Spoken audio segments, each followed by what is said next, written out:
tidur menjelang subuh, tidur sebentar.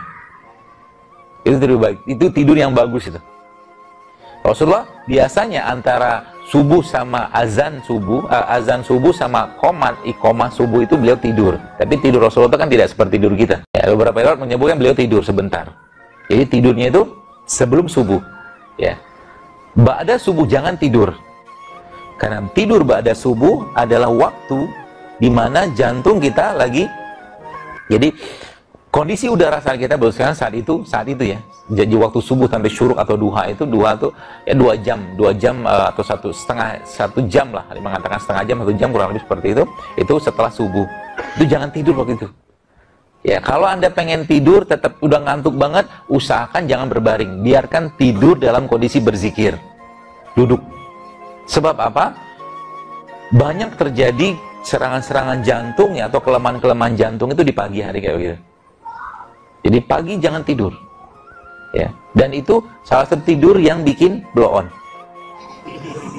Iya, kata Ibnu Qayyim al-Jauziyah seperti itu. Jadi tidur yang bikin bodoh itu tidur pada subuh. Ya. Selain bodoh, bikin bodoh, apalagi rezekinya ya, dikurangi sama Allah. Kenapa? Karena malaikat waktu itu lagi sibuk-sibuknya bagi-bagi rezeki dari Allah gitu ya. Dia malah tidur. Ini kan nggak sopan namanya. Jadi kalau Anda pergi bos sekalian, jadi salah satu tipsnya saya, kalau Anda pergi musola, misalkan atau masih dekat rumah, nah, kan ada doa malaikat di pagi hari kan, yang malaikat itu mengatakan, ya Allah berkahi orang yang bersedekah hari ini, pagi hari ini.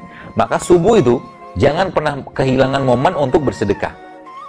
Datang ke masjid bawa uang, mau 5.000, 10.000, 100.000, pokoknya kencelin ke masjid, niatkan untuk sedekah karena Allah. Maka dapat doa malaikat. Ini itu dikerjakan tiap hari, nggak bisa sekali-sekali. Karena doanya itu setiap hari. Gitu kan? Ba'da subuh. Ya, ba'da subuh. Bagusnya seperti itu. Kemudian setelah waktu syuruk masuk ya, kalau Anda bisa ketemu syuruk, sholatlah syuruk tadi. Saya kira mungkin sebagian teman-teman sudah tahu ya pahala dari sholat syuruk itu. Ya, kata Nabi SAW, pahalanya sempurna umroh gitu kan. Ya, kalau bisa syuruk itu dari mulai subuh sampai ke terbitnya matahari. Sekitar sekarang sekarang kan subuh jam 4:11. Syuruk itu kurang lebih sekitar jam 5:30 lebih 10-an lah. Kurang lebih 5:40, 5:45 lah kurang lebih. Ya, sholat waktu itu. Nanti habis itu apa yang dikerjakan? Jadi dari mulai subuh itu sampai ke syuruk ngapain? Kalau nggak zikir pagi, baca Quran. Zikir pagi itu bos sekalian.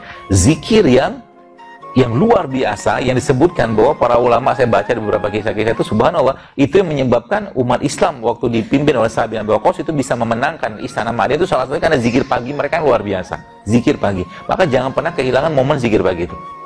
Kalau Anda misalkan pulang atau pergi kantor misalkan ba'da subuh, nggak apa-apa di motor atau di kendaraan, tetap zikir pagi. Hafalkan zikir itu. Karena itulah kemenangan kita di situ. Jangan lupa zikir pagi. Ya, dan lagi saya sampaikan, ibadah itu adalah nutrisinya kolbu.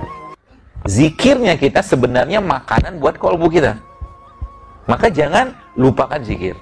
Ya, apalagi di sisa-sisa di luar mungkin kita tidak ada zikir pagi petang, ya sudah berzikir biasa aja. Dan zikir itu dilafazkan, bukan di dalam hati. Dilafazkan, diucapkan, astagfirullah gitu kan. Ya tidak perlu gede-gede lah mulutnya gitu kan. Ya, cukup kita sendiri dengar gitu kan, istighfar, tasbih, tahmid, tahlil atau istighfar seperti itu. Ya, baru masuk duha. Ya, jadi antara subuh sama syuruk itu jangan tidur, karena memang pernah saya tulis juga bahwa itu memang waktu di mana ada satu satu bahan yang Allah turunkan atau ciptakan di udara pagi itu yang ingat saya namanya nitric oxide atau NO, dan ini salah satu antioksidan yang paling baik. Ya, jadi subuh itu jangan tidur, nikmati limpahan rezeki dari Allah dari udara tadi. Ya, subuh itu.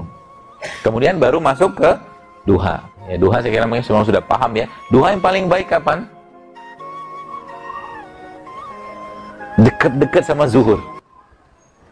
Dekat-dekat sama di saat matahari mulai agak memanas, nah duhalah di situ. Sebab apa?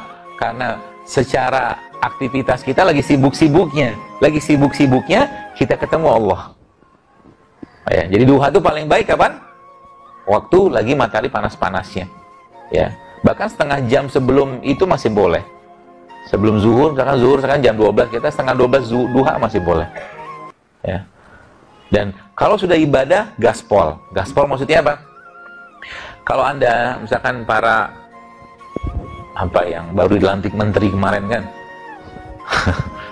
pasti pakai baju yang luar biasa. Ya, pakai jas, pakai apa, pakai parfum segala macam. Nah, perlakuan seperti itu, ya kalau kita lakukan adab yang sama terhadap Rob kita kepada Allah, maka harusnya lebih. Maksudnya gimana? Contoh kan, kalau Anda di sini kan kalau kerja kan nggak pakai kaos oblong, beda sama Google kata pakai kaos oblong. Jadi kalau sudah ketemu Allah, beradablah yang terbaik. Beradablah yang terbaik. Itu bonus yang didapatnya banyak. Contoh misalkan kita bisa siapin, misalkan Anda kerja boleh pakai baju oblong, silakan. Tapi ketika ketemu Allah jangan pakai baju oblong. Bawa baju. Usaha sedikit, ikhtiar sedikit supaya apa? Supaya ketemu Allahnya lebih baik. Ya. Habis itu gimana? Nabi SAW sampaikan bahwa kalau tidak memberatkan umatku, kalau memungkinkan sekalian Anda bersiwaklah, bukan sikat gigi ya, tapi siwak. Ya. Dan siwak itu salah satu bentuk ibadah atau mungkin salah satu bentuk sunnah Nabi SAW yang sangat dicintai Allah. Ya, Allah mencintai orang-orang bersiwak. Ya, mungkin lagi wudhu itu, jadi kalau saya pernah ngitung itu, kalau dihitung-hitung, ya, kita satu hari itu kalau kita bisa rutinkan saja bersiwak, itu lebih dari 30 kali kita bersiwak. Kenapa? Kalau tidak memberatkan umatku, maka setiap habis wudhu, aku akan wajibkan mereka bersiwak. Itu yang pertama. Wudhu 5 kali sehari kan? Kalau tidak memberatkan umatku, maka setiap mau sholat, aku wajibkan mereka bersiwak 5 kali, 10 kali udah. Ini belum termasuk sholat sunnah loh. Belum termasuk sholat sunnah. Setiap mau sholat siwak, ya, itu siwak. Dan siwak itu merupakan salah satu sunnah kenabian. Ya, sunnah Nabi. Ya, di samping ada bersiwak, kemudian cukur kumis, cukur bulu kemaluan, berbekam, sama wangi-wangian. Itu sunnah itu.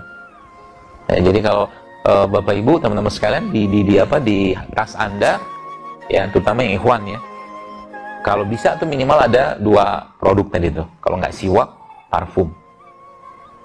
Mau ketemu Allah, siwakan dulu, parfuman dulu, wangi-wangi dulu, karena malaikat suka dengan wangi-wangian.